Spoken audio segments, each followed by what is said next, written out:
хотим жить в стране, где люди с инвалидностью имеют возможность читать книги, смотреть фильмы, ходить в театры, там такое, музеи. Ну, не будем этим ограничиваться. В парки, в музеи, в детские парки, в зоопарки. Будут шутить, делать стендап, шутить, будут музыку читать, будут читать рэп, будут сделать битбокс и все такое.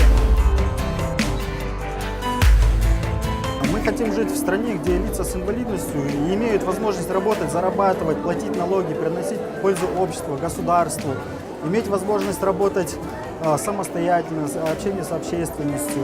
Это самый главный путь в жизни.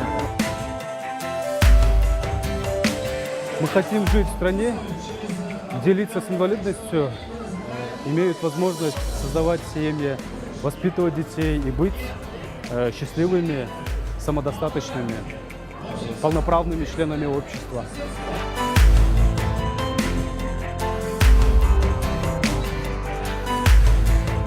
Мы хотим жить в стране, где лица с инвалидностью имеют возможность развивать свои таланты. Я хочу жить в стране, где дети с инвалидностью будут со мной играть и дружить, и чтобы они были счастливы и добрые.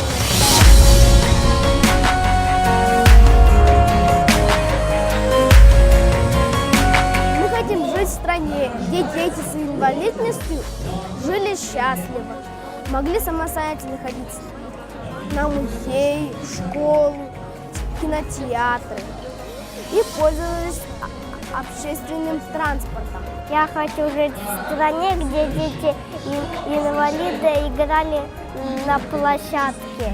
Мы хотим жить в стране, где лица с инвалидностью пользуются такими же правами, как и все остальные.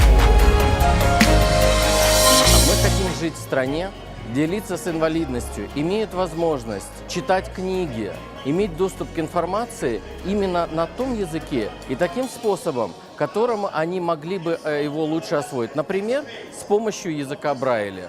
Мы хотим жить в стране, где люди с инвалидностью могут посещать вузы, получать образование, детские сады и посещать любые другие образовательные центры.